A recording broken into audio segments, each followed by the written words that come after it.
பள்ளி வறுமையல்ல பெருமை. மணி நீரும் மண்ணும் மலையும் அணை நிழல் காடும் உடையது அரண் என்கிறது குறள். சுற்றுச்சூழல் துறையும் பள்ளி கல்வி துறையும் இணைந்து இளைய தலைமுறையினரிடமிருந்து பசுமை புரட்சி தொடங்க வேண்டும் என்ற நோக்கில் பசுமை பள்ளி திட்டத்தை அறிமுகம் செய்தது. சூரிய ஒளியை பயன்படுத்துதல் மற்றும் ஆற்றல் திறன் போன்ற பல்வேறு பசுமை நடவடிக்கைகளை மேற்கொள்வதன் மூலம் மற்ற அனைத்து பள்ளிகளுக்கும் பசுமை பள்ளிகள் முன்னோடிகளாக இருக்கும்.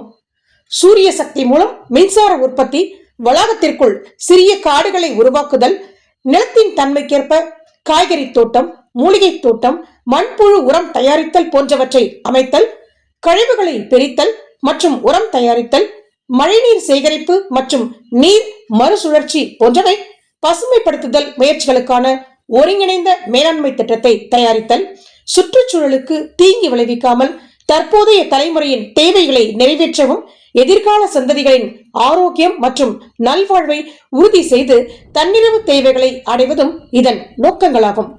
இவ்வகையில் சிறந்த பசுமை பள்ளியாக செயல்பட்டுக் கொண்டிருக்கும் காஞ்சிபுரம் மாவட்டம் உத்திரமேரூர் வட்டம் களியாம்பூண்டி அரசு மேல்நிலைப் பள்ளியில் மேற்கொள்ளப்பட்டு வரும் வியக்கத்தக்க பசுமை பணிகளை காண்போமா? பள்ளி வளாகத்திற்குள் சுமார் 1 ஏக்கர் பரப்பளவில் தோட்டம் அமைக்கப்பட்டுள்ளது. பழமரங்கள், காய்கறி வகைகள், மூலிகை செடிகள் போன்றவை பயிரிடப்பட்டுள்ளன. பழம் தரும் மர வகைகளாக கொய்யா, சீதா, பலா, அத்தி, நெல்லி, கொடுக்காப்புளி, சப்போட்டா, எலுமிச்சை, நாவல், மா போன்ற மரங்கள் பராமரிக்கப்படுகின்றன. காய்கறி தோட்டத்தில் கத்தரி நாற்றுகள், மிளகாய், தக்காளி, வெண்டை, கொத்தவரை மற்றும் கீரை வகைகள் போன்றவை பயிரிடப்பட்டு பராமரிக்கப்பட்டு வருகின்றன. கொடி வகைகளாகிய பீர்க்கங்காய் மற்றும் புடலங்காய் போன்றவற்றிற்கு அழகிய பந்தல் அமைக்கப்பட்டுள்ளது. இனி மூலிகை தோட்டத்தை பார்ப்போமா? துளசி, கருந்துளசி, கற்பூரவள்ளி, பிரண்டை, வல்லாரை, கற்றாழி, திப்பிலி, இன்சுலின், நொச்சி, கருநொச்சி, ரணக்கள்ளி, கருவேப்பிலை, வாழை, முருங்கை போன்ற மூலிகை செடிகள் பராமரிக்கப்பட்டு வருகின்றன. மண்புழு உரக்கூடம்.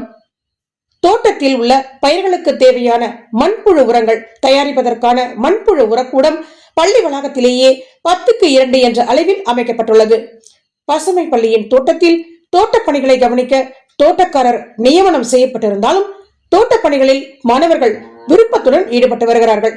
தோட்டத்தை சீர்படுத்துதல், மரக்கன்றுகள் வைத்தல், நீர் பாய்ச்சுதல் இது போன்ற பணிகளை மாணவர்கள் உற்சாகமாக செய்து வருகின்றனர்.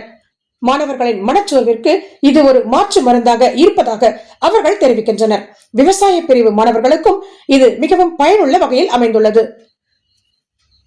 சூரிய வழி தகடு என்ற சோலார் பேனல் அமைக்கப்பட்டு இதன் மூலம் மின்சார உற்பத்தி செய்யப்பட்டு தோட்டத்திற்கும் பள்ளிக்கும் பயன்படுத்தப்படுகிறது. இதனால் பள்ளியின் மின்சார கட்டணம் செலவு குறைகிறது. பள்ளியின் சுற்றுச்சூழல் முழுவதும் சுற்றுச்சூழல் குறித்த விழிப்புணர்வுகளை ஏற்படுத்தும் ஓவியங்கள் வரையப்பட்டும் வாசகங்கள் எழுதப்பட்டும் கண்ணை கவரும் வகையில் பார்ப்பதற்கே மிகவும் அழகாக பள்ளியின் பசுமையை மேலும் மெருகூட்டுகின்றன. பள்ளி வளாகத்திற்குள் பசுமையின் அவசியத்தை உணர்த்தும் வகையில் பசுமை நூலகம் உருவாக்கப்பட்டுள்ளது.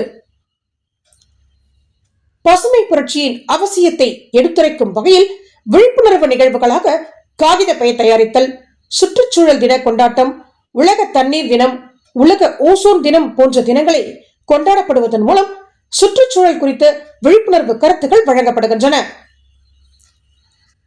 பள்ளி வளாகத்திற்குள் மழைநீர் சேகரிப்பு தொட்டி அமைக்கப்பட்டு மழைநீர் சேகரிக்கப்பட்டு வருகிறது. பள்ளியில் பசுமை கண்காட்சி நடைபெறுகிறது. பள்ளி வளாகத்திற்குள் பிளாஸ்டிக் கழிவுகள் நீக்கப்பட்டு நெகிழியில்லா பசுமை பள்ளியாக அழகிய தோற்றத்துடன் களியாம்பூண்டி அரசு மேல்நிலைப் பள்ளி ஜொலிக்கிறது. பள்ளி தோட்டத்திலிருந்து கிடைக்கும் பழ வகைகள், கீரை, காய்கறி வகைகள் போன்றவற்றின் மூலம் தன்னிறைவு தேவை நிறைவு செய்யப்படுகிறது. பசுமை பள்ளியின் தோட்டத்தில் கிடைக்கும் கீரைகளும் காய்கறிகளும் 15 நாட்களுக்கு ஒருமுறை பள்ளியின் சத்துணவு கூடத்திற்கு சத்துணவில் சேர்க்க வழங்கப்படுகிறது என்பது குறிப்பிடத்தக்கது. காஞ்சிபுரம் மாவட்டம் உத்திரமேரூர் வட்டத்தில் மிகச் சிறப்பாக செயல்பட்டு வரும் அழகிய களியாம்பூண்டி அரசு மேல்நிலைப் பள்ளியின் பசுமை பணிகளை பாராட்டி மகிழ்வோமா? இப்பள்ளியின் செயல்பாடுகள் பிற பள்ளிகளுக்கும் முன்னோடியாக இருக்கும் என்பதில் எல்லளவும் ஐயமில்லை.